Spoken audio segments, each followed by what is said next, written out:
Com a pandemia do novo coronavírus, muitas empresas aderiram ao home office, como forma, por exemplo, de evitar que o funcionário se exponha ao vírus e consiga realizar a sua função remotamente. Olha, apesar do privilégio de poder trabalhar em casa, naquele conforto da sua residência, para algumas pessoas pode ser um pouco mais complicado, principalmente pela dificuldade, por exemplo, de criar uma rotina ou pelo excesso de horas à frente, do computador.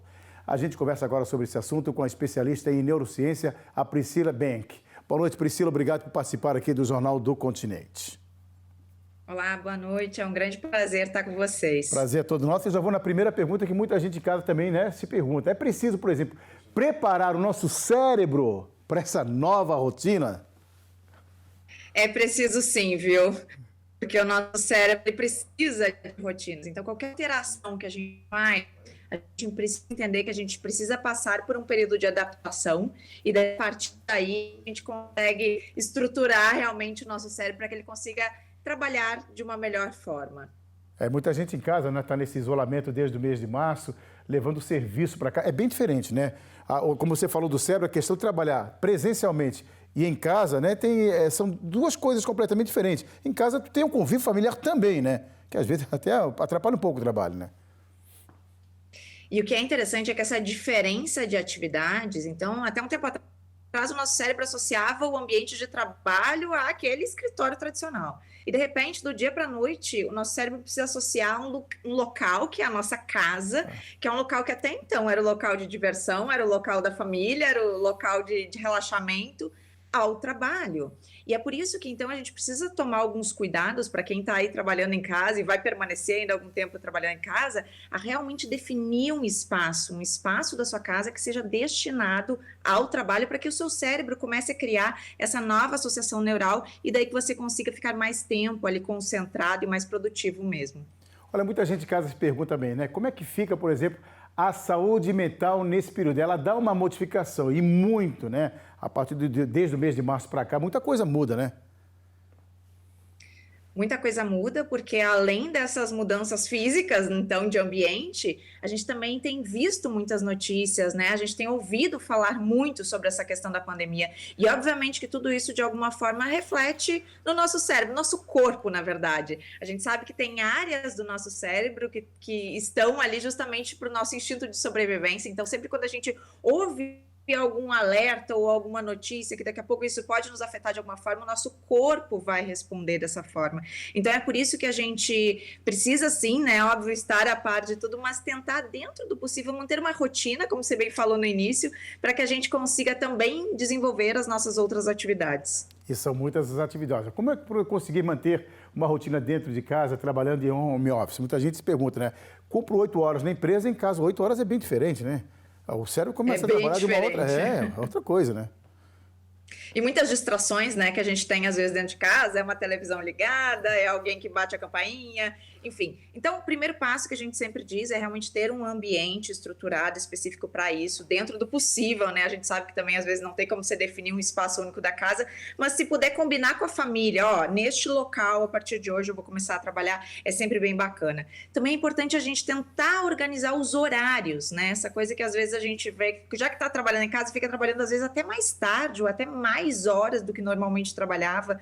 É bacana que a gente entenda e tenha uma rotina de horários. Então, ter os horários específicos, como se você estivesse indo para o escritório, O horário que você começa a trabalhar, o horário que você faz as suas pausas, porque são importantes também ter pausas ao longo do dia, e depois o horário que você vai definir para encerrar o seu dia. Então, essas são algumas questões que a gente fala tanto que o ambiente pode ajudar, quanto que uma postura interna também. E vale também tirar o pijama, Então, alguns detalhes que a gente precisa também adotar aí para que o nosso cérebro entenda que realmente não é porque a gente está em casa que a gente não vai trabalhar. Nesse momento a gente precisa, A gente precisa estimular o cérebro a isso.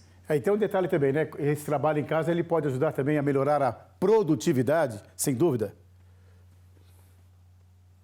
Sim, a gente pode trabalhar com o nosso ambiente, e daí existe um estudo que se chama neuroarquitetura, neurociência aplicada à arquitetura, que nos ajuda, inclusive, a nos manter mais concentrado, mais produtivo.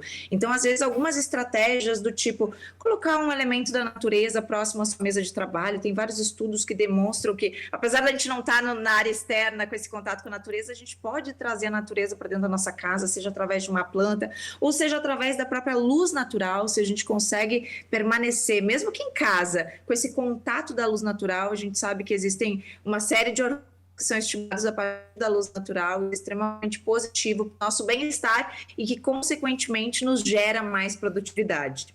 A gente sabe que existe exercício para tudo, né? Para tudo a gente vai fazer exercício para exercício físico, até para comer tem que fazer exercício. Para a mente também a gente tem que fazer um exercício antes de começar o dia, no caso do home office. Bacana essa pergunta, porque sim, o nosso cérebro ele é muito plástico, né, que a gente costuma dizer. Então é bacana que também a gente se estimule, e nesse caso exercícios é o próprio condicionamento, né, quando a gente realmente senta na mesa e diz, ó, agora eu vou começar a trabalhar e vou trabalhar de uma forma concentrada, já é uma forma de você estimular o seu cérebro, sim. Que bom, então uma dica importante para a gente finalizar mesmo, para quem está trabalhando em home office aqui, que é o neuro, né, que trabalha com a mente das pessoas, a Priscila, pode nos repassar para esse fim de semana, que é um descanso, né? Tem gente que começa a trabalhar na segunda-feira, não trabalha no final de semana. Qual é a dica fundamental, importante para quem vai começar, né, ou já começou a trabalhar e está trabalhando também? Se atente aos detalhes. Eu vou puxar aqui a bandeira para os detalhes do seu ambiente físico. Às vezes a gente não dá muita bola para a cadeira que a gente senta ou para a forma como a gente trabalha no computador. Isso pode estar trazendo vários prejuízos físicos. Aqui a gente está falando de prevenção. Nunca antes foi tão acessado no Google o conceito dor nas costas, como foi nesse último mês. Então, às vezes, se está começando a doer as costas ou se está começando a ter algum tipo de dor nos olhos em função desse local ou da forma como você está trabalhando nesse momento, dê um alerta, né, para a gente evitar aí consequências físicas também relacionadas à saúde. Olha, Priscila, muito obrigado pelos esclarecimentos, pelas informações. Bom final de semana, hein? Né, que a gente possa estar com a mente focada realmente no trabalho. E fim de semana focado no descanso também merecido. Grande abraço. No descanso. Eu que agradeço vocês. Um grande Nós que abraço. agradecemos. Obrigado.